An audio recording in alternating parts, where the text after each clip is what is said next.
तर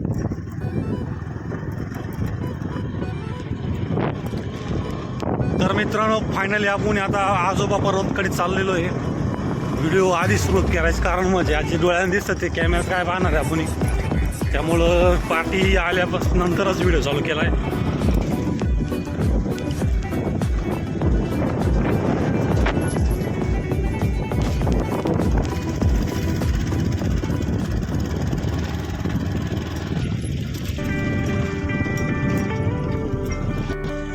गाडी धाहेराव पैसे लावणार होतो, पण मित्र टायमिंगला थकल्यामुळं गाडी सर आता आउटसाईडला लावायची वेळ आली. देवाच्या कृपेने गाडी आम्हाला व्यवस्थित राहील तर ठीक आहे. आता चाललोय रस्ता सापडी आता चाललोय आम्ही आजोबा पर्वताकडे. रस्ता काय माहीत नाही आहे, आता रस्ता सापडायचा त्या रस्त्याने समोर समोर अकोला तालुक्याची नैसर्गिक समृद्धी पाहू शकता. अकोला तालुक्यात किती मोठ्या प्रमाणात नैसर्गिक संपत्तीने समृद्ध आहे. खरंच निसर्गाचा आनंद घ्यायचा असेल तर अकोल्याच्या अशा अतिदुर्गम भागात यावं आणि निसर्गाचा आनंद नक्कीच घ्यावा. सगळं कर बाबा, फक्त रस्ता चुकू नको आमचा. तो माग तरी पोरसोर आहे आमची, अजून संडे चिंडत आहे आम्ही. इकडे बघ, गालाच्या गालात हाच नको तू. हे कशाची फूटप्रिंट आहे तुम्ही आम्हाला कमेंट करून सांगू शकता. तरच विरस असेल. मला आधी वाटलं काय तरच विरस बसेल का इथं.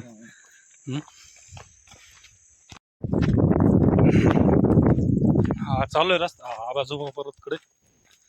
आजोबा पर्वतला जाण्यासाठी रस्त्याची चौकशी केली तर कसाऱ्या मार्गे 120 किलोमीटर दाखवत होतं, परंतु कुमशेत जवळ आहे. कुमशेतवरून रस्ता आहे असं ऐकलं होतं. चालू कुमशेत मार्गे रस्ता शोधत समोर बघू शकता. आय थिंक हा समोरचा आजोबा पर्वतकडे जाणार रस्ता असणार आहे. पाठीमाग उंच असा डोंगर बघू शकता आपण.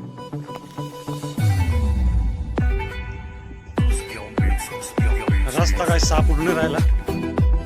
समोर एक त्या झाडांमध्ये एक घर दिसतंय, आपण त्या घराकडे चाललोय. तिथं कुणी असलं तर रस्ता आपण विचारणार की आजोबाला जाण्यासाठी रस्ता कोणता आहे. आमचे मार्गदर्शक श्री ज्ञानेश्वर साबळे आम्हाला मार्गदर्शन करतीलच, कारण आम्ही कसे नवखे ट्रेकर्स ते जुने, त्यांचे सफेद केस झालेले आहेत पार ट्रेक करून. हे बघा अनुभवी ट्रेकर्स चांगला मार्गाचा रस्ता सोडून दिलाय आणि गाळातून घेऊन चाललेत. लाजा वाटाय पाहिजे यांना. बरं, कांड असा झालाय का रस्ता दोघांना माहित नाही, आम्हाला घातली आहे आणि मुंबई पायी जी मन आहे ती बरोबर लागू पडली आम्हाला. आता चाललोय आम्ही रस्ता विचारण्यासाठी. रस्ता सापडला तुम्हाला पण सांगतो का बाई या मार्गे असाच या, ते काय काळजी करू नका, तुम्हाला रस्ता सांगणार आहे आम्ही. फक्त पहिल्यांदा आम्हाला रस्ता सापडू द्या, मग तुम्हाला सापडतो सांगतो.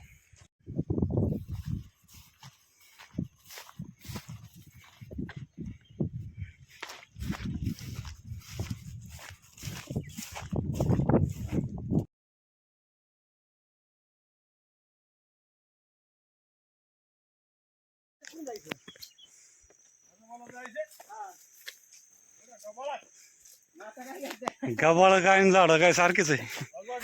हा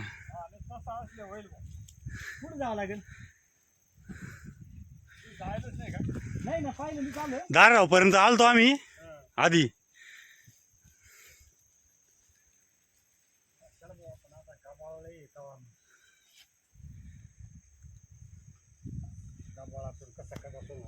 माणूस कोणी जात नाही ना वर अजून. हा का? इथून जातात पण नंतर दिपोळी नंतर. हा का? हा, या गवतामुळं लय गावात राहतं ना. हा त्याच्यामुळं मग त्या जात नाही. दिपोळी नंतर भरपूर जातात. तुम्हाला सांगतो त्या पद्धतीने हा आजोबा ना. हा, मग इकडं पूर्ण इथपर्यंत येते का त्या साईडला? नाही, वर माथ्यावर जायला लागेल. अच्छा, तिकडं जाऊन तर आज ते नाही तर तिकडं पांढरी ते सगळं दिसते. हा हा धुकं आहे ना. ही जवळ जे आलेली नाही मध्ये पा ही सोडकी फुललेली वरचा कापरा तो आडवा गेला आणि ते झाडाची लीर आलेली झाड आणि ती झुरीचे ओळे आले का त्या ओळीनंच डायरेक्ट जायचा वर, त्या ओळीनंच खाली येतात, त्या ओळीतून आले ही खाली ओळी निघाली झाडा म्हणून पा त्या तिथंच फिरायला जायचं तिथं रस्ता या खडकापाशी का? हा त्या खडकापासून वर चढायचं का? हा ती ओळी वळले नाही का खडका सोडकी फुललेली पा आणि मग ते वर गेले ना ती अशी जे गेले ना झुरी तिनाच जायचं अशी वर गेल्यानंतर त्या पोटा पोटा त्या पोटाने जायला रस्ते मग खडकापाशी खडकापाशी इकडे जायचं इकडं जायचं या साईडला. हा हे जायचं ते दगड उगते पहा असं बाहेर निघेल. हा बाहेर निघेले काय नाही वर नाही काय सवाल विषय नाही झालं. मग ते पाय जायचं असलं ते कुठं जावं लागेल? ते हे खांडेवाटा जाऊन आणि मग तसं वळसा मारून देवपार इकडे आहे ना. हा का? जाता येते तिथं खालून? हो जाता येते पण आता नाही त्याला पण ह्या टायमाला नाही ते उन्हाळा दिवसावर रस्ता असतो. म्हणजे आजा पर्वत वेगळा आणि आजोबा पर्वत वेगळा आहे का? नाही एकच का? तर आम्ही तिकडं कुमशेत मध्ये काही लोकांना विचारलं ना तर ते आम्हाला म्हणे तुम्हाला कडा उतरून खाली जावं लागलं म्हणे मग पर्वतावर जावं लागलं म्हणे. गड हा तिकडं जो समाधी मंदिर आहे ना तो तिकडे आहे ना ते पाळणा वगैरे ते तिकडेच मंदिरापासून वर तिकडे आहे का ते? तिकडे वाल्मिक स्वामीचं मंदिर आहे ना होईल बरं पाणी नळण्यासारखा चालू आहे त्याच्यामुळं नाही या टायमाला दगडा मोठी दगडा नळीने खाली उतरायला लागत आहे? नळीनाच डायरेक्ट मग तिकडून ते मार्गे आलं खिरेश्वर मार्गे तिकडून सोपं नाही यायला? खिरेश्वरून चिचवाडीतून गाडी डायरेक्ट आजोबा पैसे येते. हा का? मोठा पैसे गाडी ते आता आम्ही आहे समशेरपूरचे म्हटलं एवढं लांबून 127 किलोमीटर गारका मारायचा तर मग आपल्याला जवळ पडत असं. जवळ आहे पण खाली जायला नाही ना. गडावर जायला आहे तुम्हाला गडावर जाऊ शकता. आणि समजा मी खालून जे लोक येणार आहे ते त्यांना गाड्यावर यायचं ठरलं ते कुठून येणार? जे नळी येतात इडून वर चढत वर चढतात ते नळी येतात चिचवाडीवरून असं ते नळीनं चढतात मग इथे गडावर जातात गडावरून उतरले का मग असं इकडे जातात. इकडनं जर डावर असलं ना त्यांचा जायचा डावरा तर मग डायरेक्ट हरिश्चंद्रगड खिरेश्वर. समोर जे झाड दिसतंय ना तिथून वर जायचा रस्ता आहे. त्या धोंडू बांबळे या बाबांनी सांगितलं का ह्या पोटापोटानं वरती जायचं आणि इथं जे वर धार आलेली पाण्याची ह्या धारेनं वरती जायला रस्ता आहे म्हणे. पण बाबा म्हणे की तिथं दिवाळीनंतर रस्ता चालू होतो तो. ह्या वर्षी चालू वर्षी तुम्ही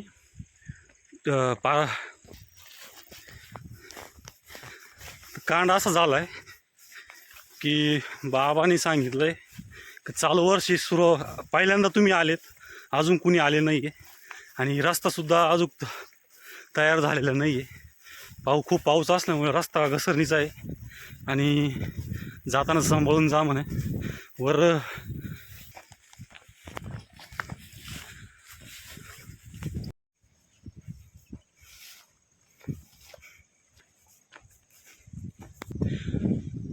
मित्रांनो हा समोरचा पर्वतगड आहे. आपल्याला त्या बांबळे बाबांनी जो रस्ता सांगितला हे माझ्या बोटासमोर जो दिसतंय झाडं ह्या झाडामधून वरती जायचं आहे. पाण्याने रस्ता पडलेला आहे. ह्या रस्त्यानं वरती जाऊन ह्या कड्याच्या पोटापोटानं जाऊन हे समोर जो डोंगरचा टोक आलेले बाहेर या ठिकाणी जायचं आहे. परंतु बाबांनी सांगितलं की तुम्ही ह्या सीझनला आलेले पहिले ट्रेकर्स आहे त्यामुळे जाताना जरा जपून जा कारण रस्ता अजून पूर्ण झालेला वयवाटीचा झालेला नाही आहे. त्याऐवजी तुम्ही ही समोर जी खिंड दिसती या खिंडीत जा. या खिंडीमधून तुम्हाला त्या खाली वाल्मिक ऋषींचा आश्रम आणि खाली आजूबाजू मूळ पर्वत आहे जो गड आहे तो या खिंडीतून खाली समोर दिसल. तर आपण आता त्या खिंडीत सुरुवातीला जाणार आहे त्यानंतर मग बघू वर जायचं का नाही जायचं ते.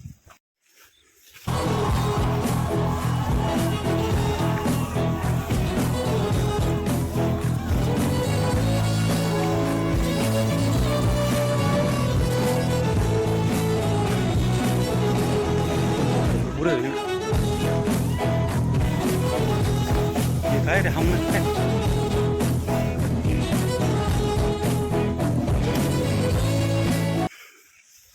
हा जो समोर दिसतो हा आजोबा पर्वत आहे. समोर जे दिसतंय खडक ओपन पूर्ण उघडा पडलेला हे दगड जे ओपन उघडे पडलेले दिसते यावरून एक लक्षात येतं की या भागामध्ये किती पाऊस पडत असेल आणि पाण्याचा प्रवाह किती मोठा असेल यावरून लक्षात घ्यायचं. फुल पावसाच्या सीझनमध्ये आल्यावर इकडे काय बघायला भेटल हे त्याची कल्पना तुम्ही करू शकता.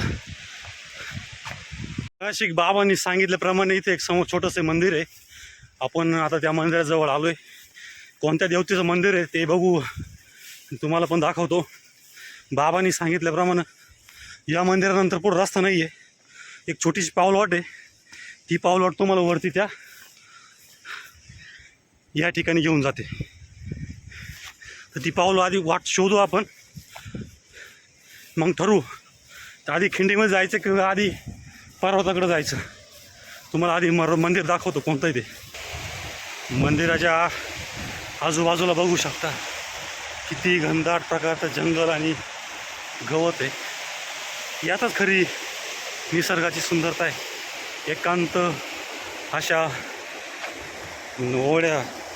ओढ्याच्या बाजूला हे मंदिर आहे. हे मंदिर तुम्ही बघू शकता, तुम्हाला दाखवतो थांबा.